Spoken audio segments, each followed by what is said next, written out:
panel on the right of your screen, there's a section called Chat. Please feel free to type questions into the chat section. At the end of the presentation, I will go through the questions and pose them to our panelists. If you have any technical problems during the presentation, please contact me, Morgan Taylor, at 202-785-7350, extension 1111. Again, that's 202-785-7350, extension 1111.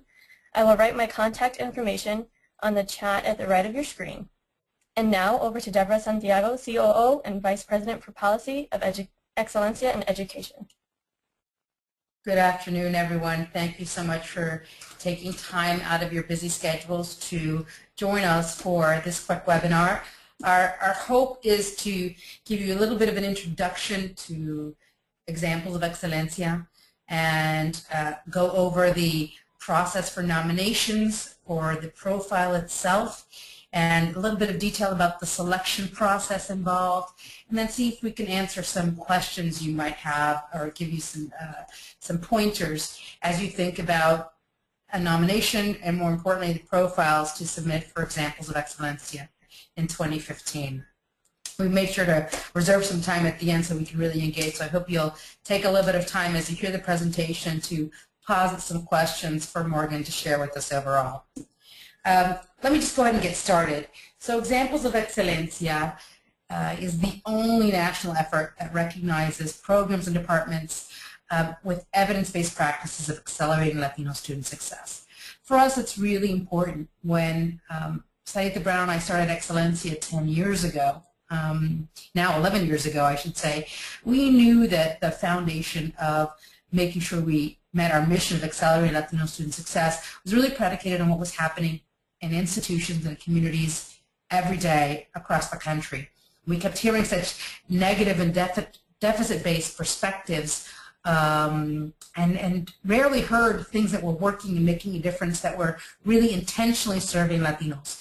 And we had been at the Department of Education and other places, and we had looked at things like the What Works Clearinghouse that the Department of Education has and others, and we just weren't finding anything that could that had evidence of effectiveness that was inclusive or overtly inclusive and intentional serving Latinos. So 10 years ago, we said, let's start Examples of Excelencia. It really started as a campaign to just bring attention to the fact that good work was happening in institutions of higher education across the country. We just needed to go and find them and bring attention to their effort. And that was where we started 10 years ago. I think we've evolved from there, still recognizing good efforts and practice, but trying to bring lots more attention and hopefully help permeate these good works and strategies and ideas and threads of effectiveness so that other institutions wanting to learn how to serve Latinos or with good ideas can figure out what they could do to serve the population better. And ultimately for us, as a national organization, we want to be able to say with some confidence, there's no excuse for not serving Latinos. If you want to know what's working, take a look at the programs we've been paying attention to over the last 10 years. And we've cataloged that in our Growing What Works database online as a resource really for practitioners and those who want to know more, because the expertise is really housed in institutions. And for us, it's really important that we continue to engage in a dialogue, build this network of individuals and programs and departments and CBOs that are including and intentional in serving Latino students. So we're very proud that 10 years in, the effort is still going strong, and we're learning more and more about what's working to serve Latinos well. So a little bit specifics about Examples of Excelencia. We are looking at programs in 4 categories: at the associate level, the baccalaureate level, the graduate level, and community-based organizations. And for us, that's really important. We know the work that happens on the ground is really what can help inform national and public policy efforts, but also within institutions themselves. And we disaggregated them by categories because I think there are some priority areas within each of these academic levels and community efforts that deserve attention and consideration. So we have these 4 categories. Over the last 10 years, we've had over 1,000 nominations which is really powerful for us to have seen, and believe me, I've read every single one of the nominations and profiles. So we've learned a lot about really good, effective practice, and also areas where we might be able to provide technical assistance to help programs tell their story better or capture evidence in more meaningful ways to a broader audience. Last year alone, our 2014 cohort, we had 217 nominations from 29 states, DC, and Puerto Rico. And for us, it's just important to note, again, we work at the national level. It's absolutely critical we look at effective practices in key states where there are many, many Latinos, like California, Texas, Florida, New York, Illinois, and other wonderful states, New Mexico, Arizona. But we're also finding there are states where you don't normally think of the Latino population growth, and a lot of institutions that are trying to be very proactive in serving their small but growing Latino population. And to get nominations from Kentucky and Georgia and Arkansas really shows the impact of committed institutional leaders and staff who are looking to serve their students well. And I would say that, we've gotten nominations from community-based organizations for a while, but last year was really the first time that we had been able to raise sufficient funds and bring attention to community-based organizations. And last year alone, of the 217 nominations, over 60 were from community-based organizations. So we know how critical a role they play in our communities, but also in our schools and education. That's a little bit about kind of the scope of Examples of Excelencia. Let me give you a little bit about the broad process, and each time I'll try to get a little bit more specific to answer questions you might have and hopefully seed additional questions. We go through a relatively simple process. One is to nominate a program or department that you think is increasing or improving Latino student success. For this nomination, really just the most basic information is needed. And we launched in the beginning of February, and nomination process is open through April 24th. So again, only basic information is needed. The reason we did this is we know there are a lot of good efforts out there, and many in the community know of good efforts, but don't have specifics about evidence of effectiveness, about budget and performance. And so we wanted community leaders and others, parents, students, to be able to nominate something, a program or department they thought was making a difference, without having to submit the details as to why. So nomination is open, basic information, anyone can nominate. We urge you to consider that. The second step, though, beyond nomination, is submitting a profile of the program. Now, for every single program that's nominated, our staff sends an email with a web link to the key personnel, the contact person identified for a program. So in the nomination process, we just need to know the name of the program and who to contact. When we submit a profile, we ask that contact person to send us more detailed information about the program. And really that's the step, and that's the information that we use to evaluate, to consider the impact of the program and its evidence of effectiveness in serving Latino and other students. So this is much more detailed. Still not large. We're going to go through the profile process, but very manageable. We don't ask for a big proposal or submission of tons of information. In fact, we actually constrain the amount of words to submit in each segment because we think it's important to be able to tell your story in a succinct way. And as much as we enjoy reading 217 nominations, really getting a good sense of the impact is important in the profile. So we have a slightly expanded submission process, and that's through May 6th of this year. So nominations by April 24th. You do not have to wait until May 6th to submit your profile or April 24th to nominate. Those are our deadlines so that as staff we can make sure we can close and pay attention. But I would urge you to consider nominating and submitting a profile as soon as you're able to get to it. I know May 6th is a hard time for some institutions that are going through graduation around that time period. So we really encourage you to submit the information when you can. And then we have the selection process. So for every single profile that's submitted, our staff read every single profile. And from there, you ferret out and create a set of finalists within each category. But Excelencia doesn't select the example of Excelencia. We work with partner organizations that we've worked with for quite a while who also know the higher education space, some that are at the associate level and work with community colleges, some at the baccalaureate and the graduate level, some that are out in the workforce, and some philanthropy, some philanthropic representatives that can get a sense of the good work that's happening. And for us, it's a way of continuing to build a network of awareness and attention to what's working for Latinos in higher education.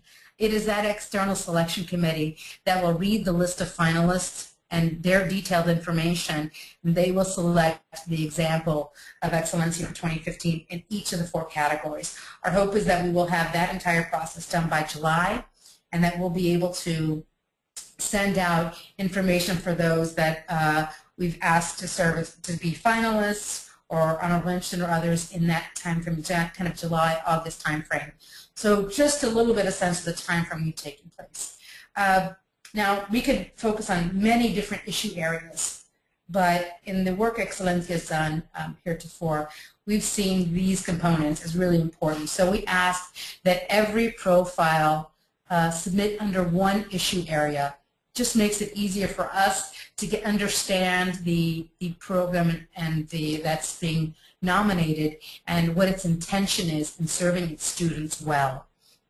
We have 5 key issue areas that we will ask you to select in the profile. What is academic programs? So very important. These are curricular specific. You all know academic programs. The other is access.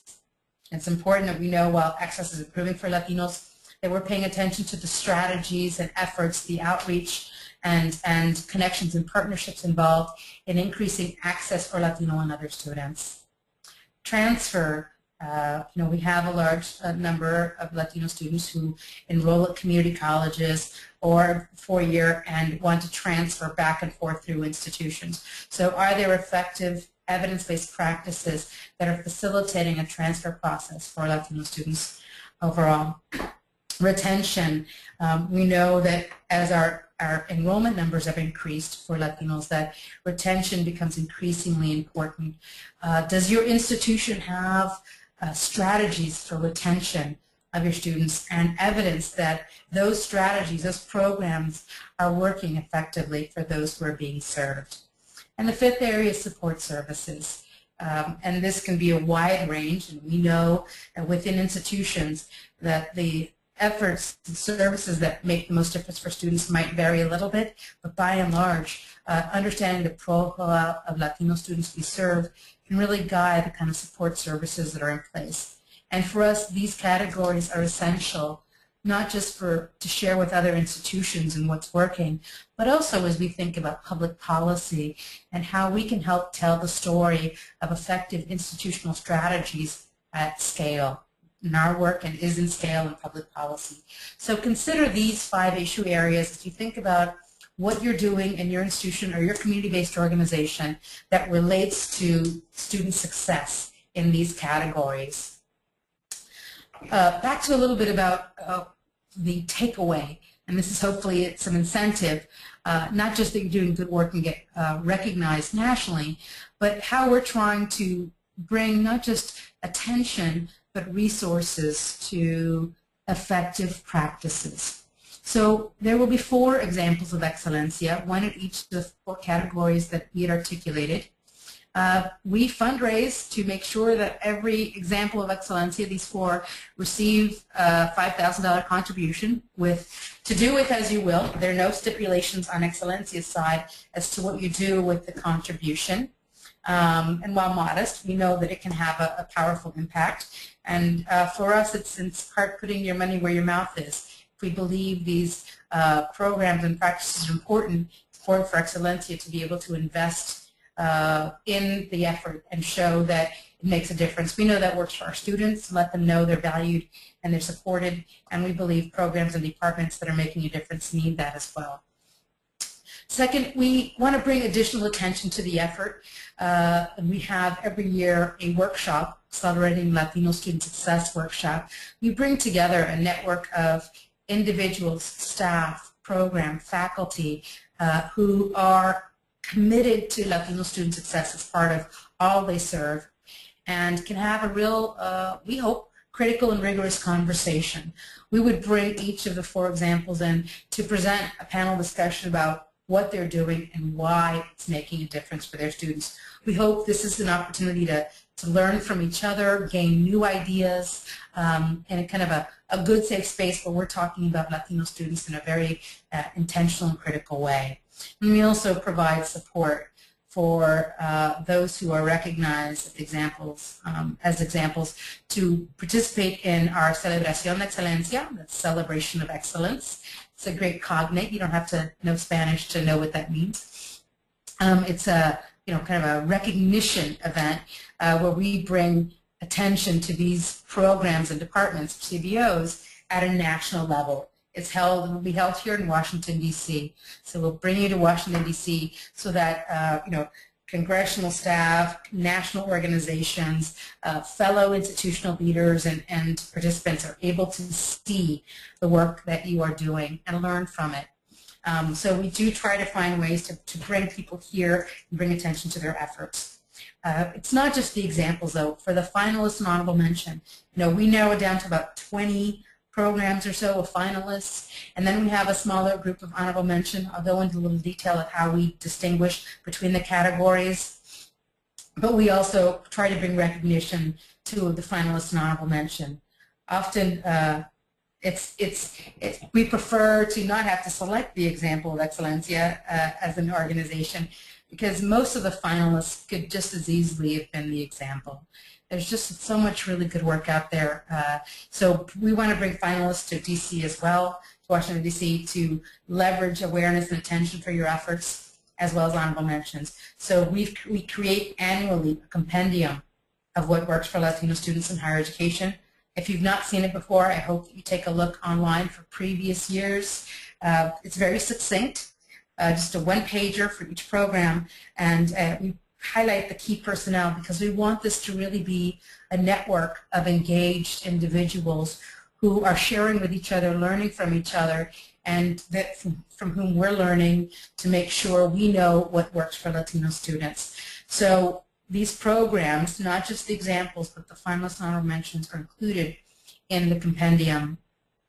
We also have an online database called Growing What Works Database. It's a pretty humble piece. I will say, Excelencia, we're 9 people strong, and we took on this idea of developing examples of Excelencia when we were even smaller.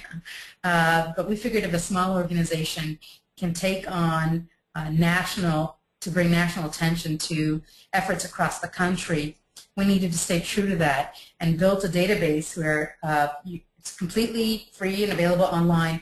You can get online and take a look at these evidence-based practices, and more importantly, reach out to the key personnel in those programs and find out more. I mean, we're happy to provide what information we can, but we don't pretend at Excelencia that we are an expert in program strategies on the ground. We learn probably as much or more than others. So we hope that you'll talk to colleagues and contemporaries about what you think is working and how it might fit the specific culture and nuance of your institution in a way that can help you serve your students better.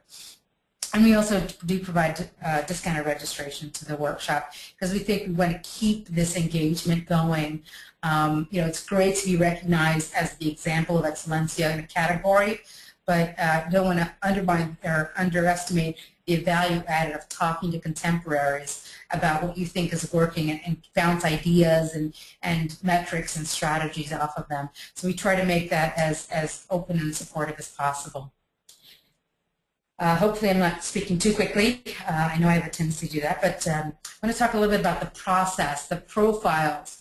And now this is getting into the specifics of what we're looking for in a profile, what we're asking you for. When you go online to submit a profile, you will see these categories. And we often get asked questions We have FAQs. We have information online from previous years. We've got summaries of programs. But so I'll try to go through this a little bit quickly, but I want you to get a sense of what we're looking for. So first we ask about just a description of the program or department and a little bit about the history.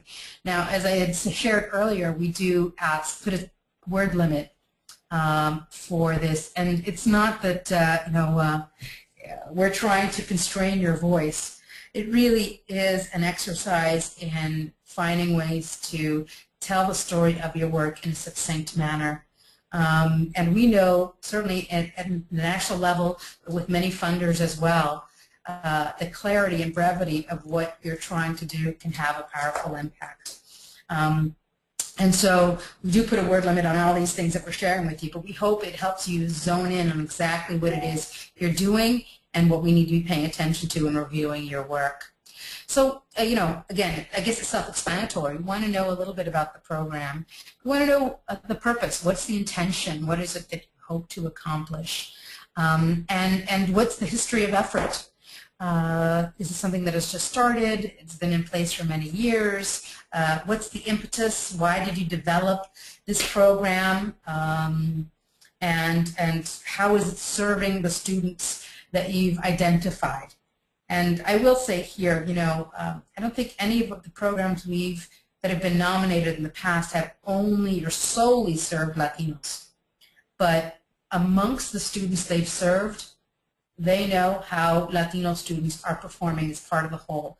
So they, more importantly, and I'll get into this, but they disaggregate their data, and they know of all the students served, what percentage are Latino, and of those that are part of the whole, how have they performed. And for us, that's really important to get a sense of that these programs and strategies are intentional and overt in paying attention to Latino students as part of the whole. So we want to relatively succinctly, I know this is a hard effort. It's sometimes harder to write less than more. But getting a sense of why you develop a program and who you're serving and why you're doing so within your context is very, very important. So we start with that. And, again, history of effort really is, we want to get a sense of the span of existence. And it speaks a little bit to the investment, either by the individuals, participating the staff, the institution, or the organization to understand how long it's been in place. And it plays a critical role as we look to evidence of effectiveness. So getting a sense of that is really important. We do look at those to get a sense of the program.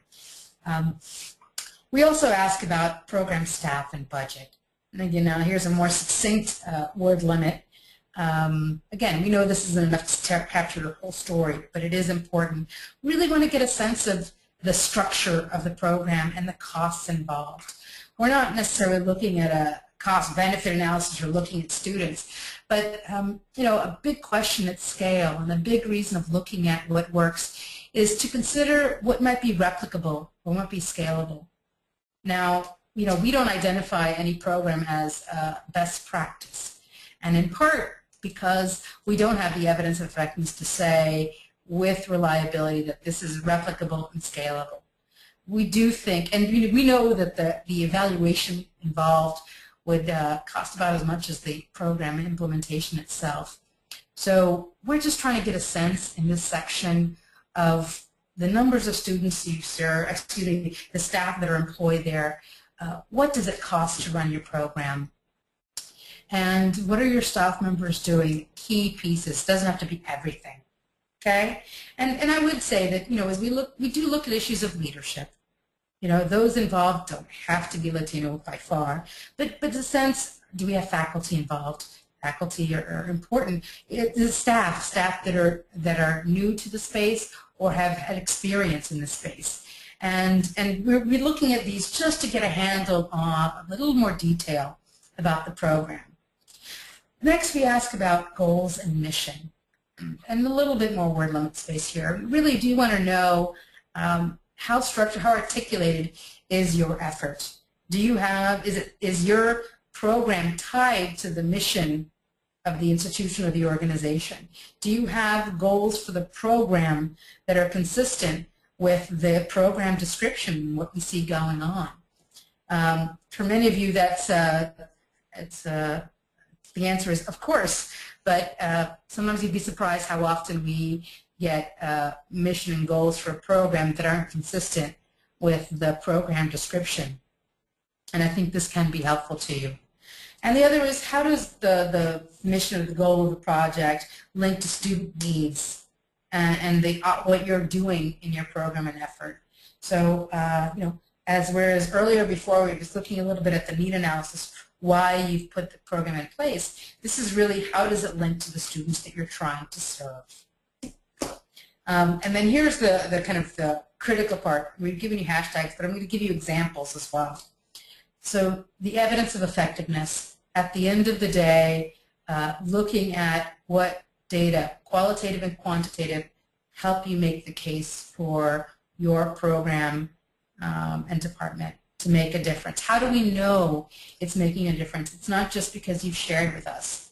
And I'll tell you, we've had wonderful programs and really great, for example, testimonials by students and others and surveys. And I think the aggregate of testimonials are not necessarily data, but there are lots of wonderful metrics and ideas and stories and some testimonials that can be helpful in showing your evidence of effectiveness. And I would say I'm going to give you 14 examples of metrics to consider that we don't think are that labor-intensive or expensive, but that can be useful through the 10 years that we've been looking at examples of Excelencia. But I don't want to step away to the next slide without saying, it's really critical for us to see that you've disaggregated whatever your data are by race, ethnicity, and certainly with the highlight appropriately, I think, on Latinos. It's not that every student served is Latino, but that you know how your students are performing. Ultimately for us, and I know for many of you, that is key to student success, is knowing who you're serving and making sure that you're serving them well.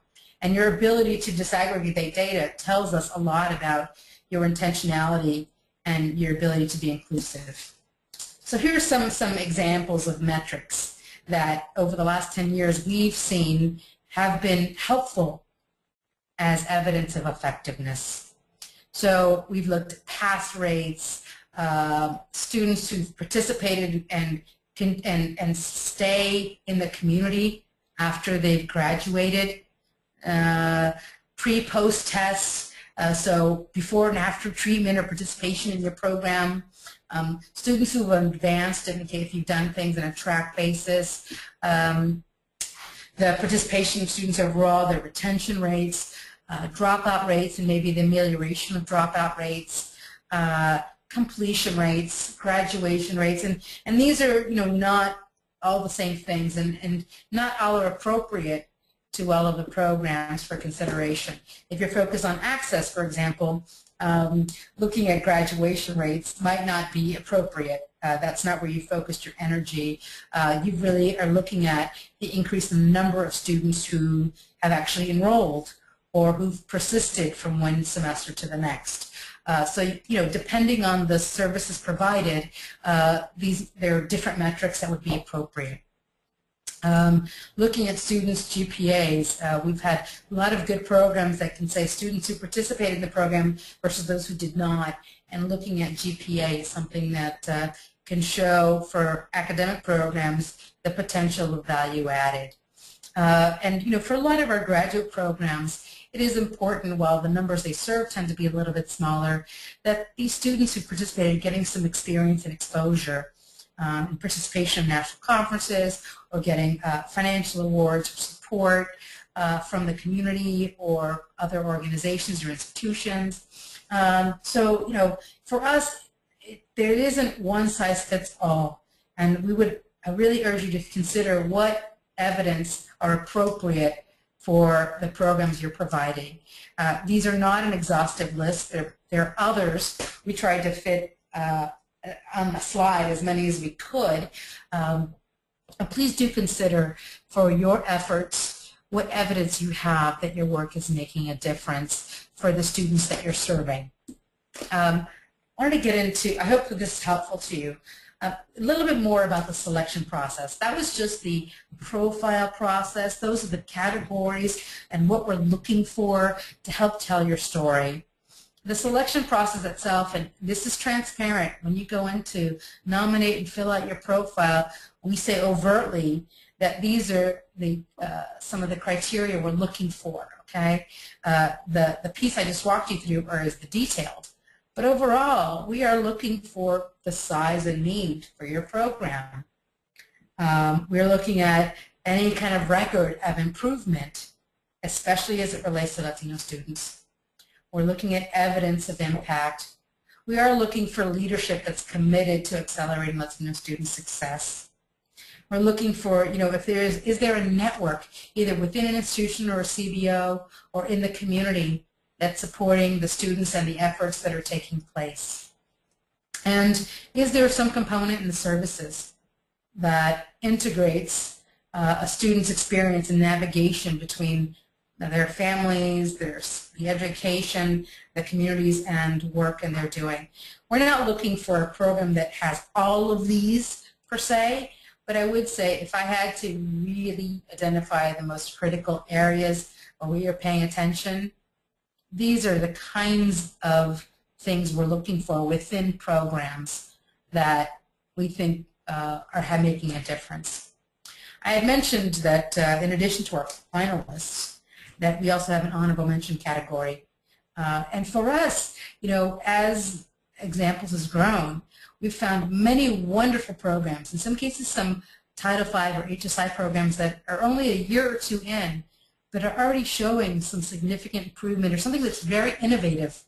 Now, they might not be, have 3 or 5 years of data, but within 1 or 2 years, they've already been able to show an impact in the students that they're serving.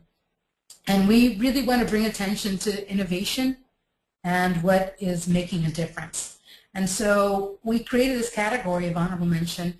It doesn't quite fit the evidence of effectiveness, the rigor that we were looking for the other categories, but we would be loath not to bring attention to this good work. So that's what we're looking for in honorable mention. So, if I've shared in the summary of the profile and the selection process, and you think your efforts might not quite work because you haven't been in existence long enough, then do consider that still nominating and submitting a profile, because we are paying attention to what's making a difference in a shorter period of time, or what's innovative and that you've been around for quite a while, but you maybe haven't had the data to back up your innovation because you've been so focused on providing services and supporting your students. We totally understand that. We know that this is not as simple as just getting in lots of resources and making a difference straight away. So I hope this is helpful as you think about what you're doing and the strategies in place. Now, some next steps. We really do hope that you will nominate and submit a profile.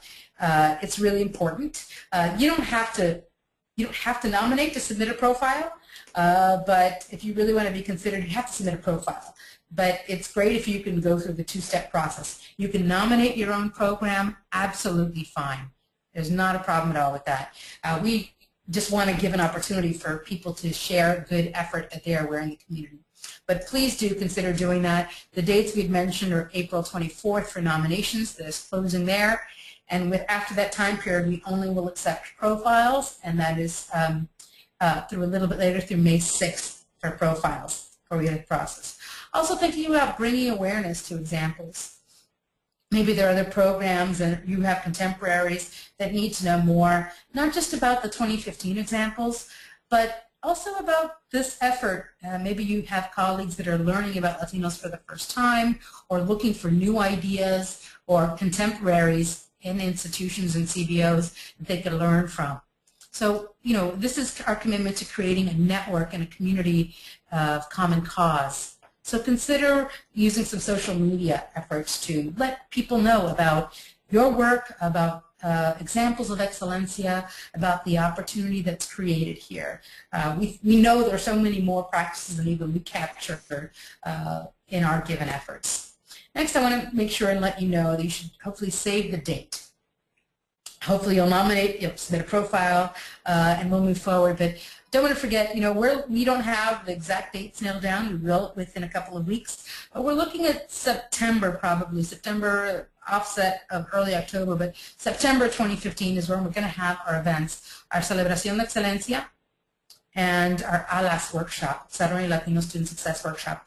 Both will be in Washington, D.C., and they will be one right after the other. So we will have Celebración de Excelencia in the evening, and then the ALAS workshop, which is a day-long workshop of engaging with contemporaries on these issues, will be the following day. So these are not two separate activities per se. They are linked, and our hope is that you will come and can celebrate the good work that's happening across the country, maybe learn a little bit from it through ALAS, but that you'll celebrate first, and then we get to work and figure out what we can do. Excuse me, I'm just going to sneeze. I hope I gave you a good overview of Examples of Excelencia, the profile process, the selection criteria, what we're doing. If you're looking for frequently asked questions, examples from previous years, or if you just want more information, we really encourage you to check out our website at excelencia.org. We have a lot of this information, samples for you to consider. But at this point, I'd like to leave it open and see if, Morgan, if there are any questions that might be out there for consideration based on what we shared. All right. Our first question is, will the attendees have access to the slides from the webinar? Yes, we are happy to make them available to you. If you would send us an email, and I'll share this information with you, and I'm going to share it now. If you send us an email, we're happy to share a PDF of the slides so you can get more information. You can also feel free to call us or send us an email if you have a specific question, and we're happy to address that as we can. Our next question is, does the word limit include spaces? It does include spaces. And we would highly encourage you, if you're going to submit a profile, to do it in Word first. Download the questions or whatever your writing approach is. Doesn't have to be Word, I suppose. And fill it out completely. The way we have the process online, it will time out. So if you're just creating the summary for the first time on the web, you might lose the good work you've done.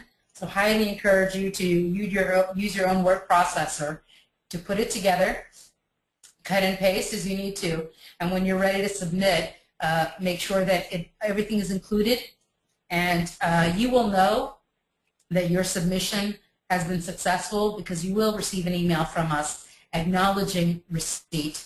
If you do not receive an email from us, please do not assume that it has gone through. I hate to say it, but there's potential that there is a glitch either on our end or through the web, as you know, the infamous web and cloud. So please make sure that you do your work on the side and your word processor and are able to cut and paste it into the site so that, and you get an email from us confirming receipt. Our next question is it helpful to have multiple nominations for the same program? It doesn't help because the trigger for us is actually the profile itself. It's great to know we've got a lot of nominations, but it really is the profile that makes the difference. And we'd encourage you to make the profile as robust as you can in the time and the space allotted. I don't think it helps, so I'm going to anticipate the question is, does it help to have multiple profiles of the same program? No, it really doesn't. We're looking for good, consistent information, shared succinctly, but in powerful ways. And we can only move forward our finalists to the selection committee for. And honestly, we wouldn't push forward multiple profiles for the same program. We'd only pick one.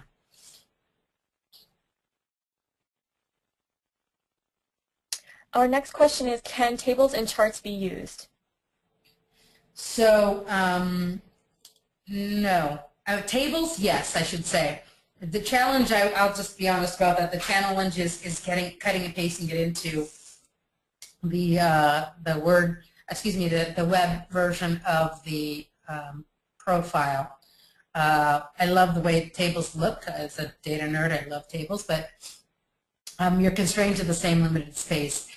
Graphs, unfortunately, don't help, and we do ask that all the content be submitted through that process. As you can appreciate, with over 200 profiles, 217 nominations, but I got close to 200 profiles as well. We need uniformity because we download all that information and create the compendium, but also to review every single one of them. So sending brochures or attachments and graphs don't translate well when we do those kinds of things, and I would hate for it to do it, or for us to do a disservice to your program and your summary by not getting the full breadth. So I think writing it out, unfortunately that's about as sophisticated as we are with our process right now, is important. It allows us to be uniform in the data, in the information we collect, and therefore to look across programs. If the program we have falls under several of the issue areas, is there a way to show each issue area that the program?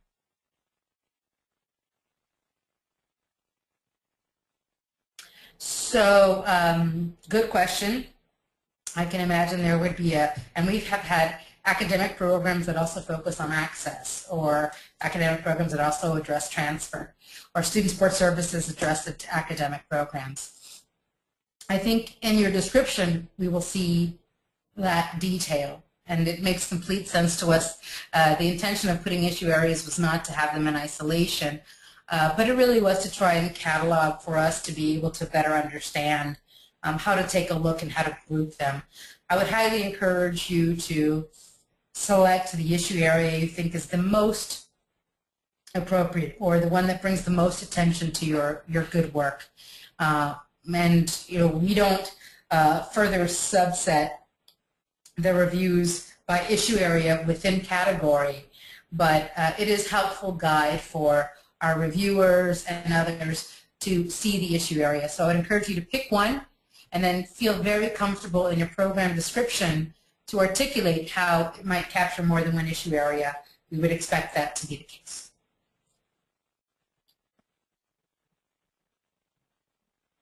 May links to tables, charts, and videos be included?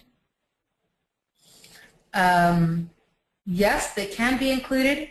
I'll be frank, I cannot guarantee that we will take a look at that information. In part, it adds to our work, and it would be disrespectful to not then look at all of them. And frankly, our selection committee that will look at the 20. They're going to look at what's shared with them. They're not going to, on their own, go to web links to get more information. So technically you can, but I cannot commit to you that the information that you link to will be included in the review of the program. So please make sure that, especially in your evidence of effectiveness, that you are clear and succinct and what you think absolutely must be known in order to consider your program is included in that evidence of effectiveness. How is scale defined? Is it the majority of the students who need the service or support? So, good question. Scale is relative. When I talk generally about public policy, I say public policy is about scale. It's not just serving 5, 10, 15, 20 students. It's serving 50,000, 100,000. We don't expect that of these efforts. We know that some of the most, what works. Let's be frank. What works is serving students one-on-one. Unfortunately, that's not easy to scale up. It can be a little cost prohibitive in some of the areas and institutions serving students well. So we look at cohort models. We look at some of the metrics we shared with you here. So we don't expect you have to prove replicability or scalability in your evidence of effectiveness. We do expect that we would see as appropriate, so if you're doing an access program, that over time, if you're involved in Access, that there has been an increase in the numbers of students overall, but certainly Latino students who are participating. So for us, it's a momentum metric of serving more students. That's the, I don't mean to be minimalistic, but we don't have an overt threshold. It's just that over time of a program, are you serving more students, or conversely, are you providing more services, even if it's to a constrained number of students? So I think scale is not just numbers of students, it could be the depth of which you're serving your students well.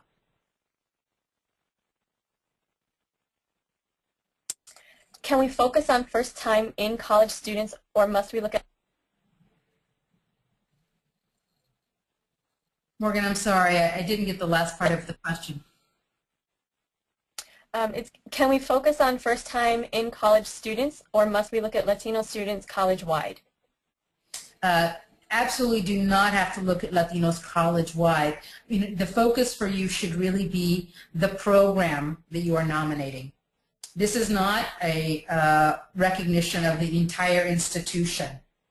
This is overtly a recognition for programs and departments within institutions, and therefore it should be much smaller in scale. I would expect that, I don't know if there's a program, a department that serves all the students on a campus. So we would not expect you to say you're serving all students on campus or all Latino students. We just want to know that amongst the students you serve, however many they are, whether it's 30, 40, 100, 15, 10, 1,000, that you know what percentage of those being served are Latino, or the number of those being served are Latino, and that you can tell us a little bit about how your services are working for them as part of all students being served. So it really is not a requirement that you share an entire institutional profile. In fact, I hate to say it, but it's not. That is not the intention of this, and our attention will be to the program or department, not the institution.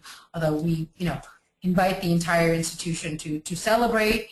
For those examples of Excelencia and the finalists, we will contact the president and let them know that this program or this department has gotten national recognition from Excelencia for its good work. And I can't tell you how many times Said and I have done this, that it might be the first time the president has even heard that such a program exists on their institution, on their campus. So for us, it really is, while we think globally, we know that you have to act locally, and this is an initiative, this is an effort to recognize that working locally, working with the students that you can touch, can make a difference. So I hope that explains a little bit. It really is programmatic and department level. We don't expect you're serving all students, but of those you're serving, you're looking critically at the composition of who you're serving and how they are, your intervention or your services are making a difference. If there are several programs on our campus that serve primarily Latino students, each program must be nominated and not solely the institution. Is this correct? That is correct. It would be great if you have multiple programs. Please nominate each one. I don't know that they necessarily cancel each other out.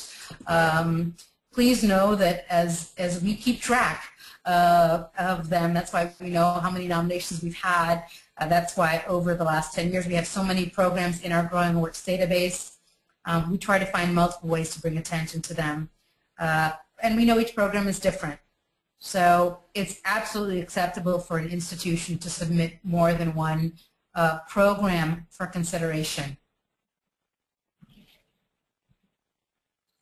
Who has access to the database, and how is this data used in the future? Sure. So the Growing Works database is online. It's on our website, www.edexcelencia.org, and it's under What Works. You can find the database through those, navigating through that. We try to be very succinct, and there's, so it's again, concise information.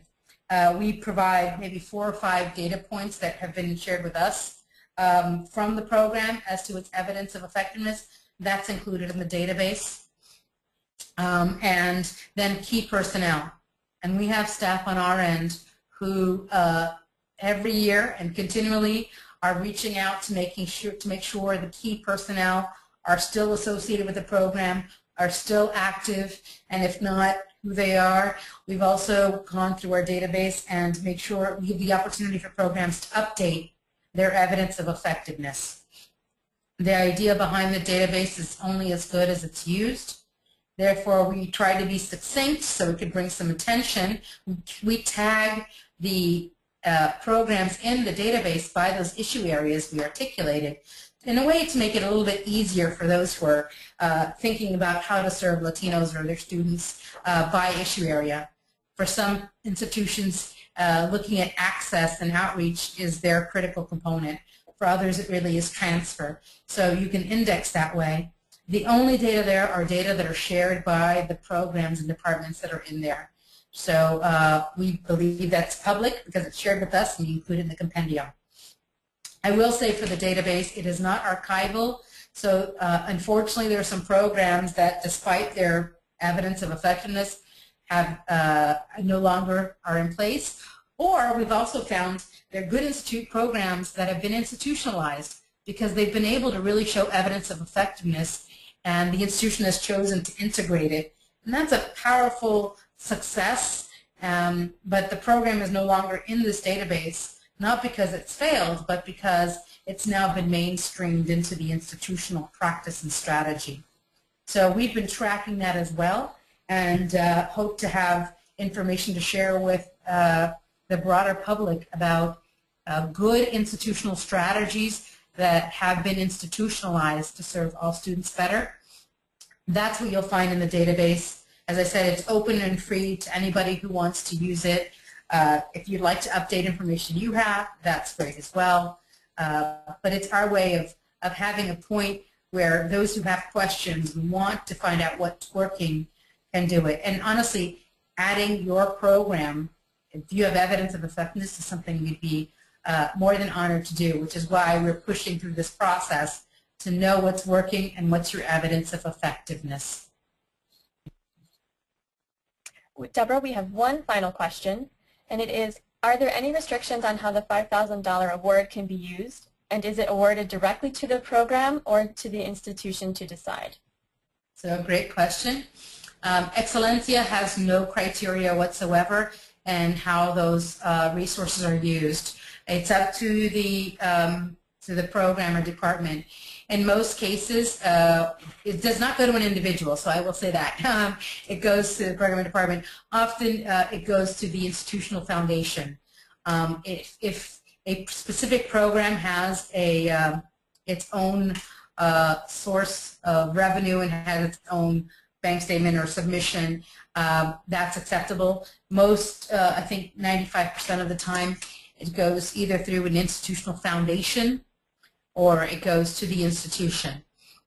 But we ask that the programs, the key personnel identified, tell us where they would like the resources to go, and we submit it that way. But we do, and we don't dictate where the resources go. Believe me, as a small nonprofit ourselves, we know there's great value added in getting a little bit of general operating money or a little bit of wiggle room to do what we think needs to make a difference. So we don't limit or we don't put any caveats on how the resources are used. We assume as a nonprofit or as an institution that's a nonprofit or an organization, CBO, that you have your own criteria, and we wouldn't want to second guess that. We know if you're in this pool, you're serving your students well and the resources are needed. The second part is we do ask you to tell us where the resources should go, and we've never had anything that would lead us any question that it seems legitimate and tied to the program or department being recognized, you know, like a number to the Cayman Islands or something. You know, we've never had that. It's always very clear who the check gets made out to or to what or entity, and that's where we sent it. Okay? Well, thank you so much for taking the time out of your schedule. I hope this has been helpful. Please email us if you'd like a copy of this PowerPoint Please let us know if you have additional questions. We really do look forward to learning about what's happening on your campuses and your organizations to make a difference. Please consider us a partner with you in bringing attention to the good work you're doing and making a difference for your students. Thank you and have a good day. Bye.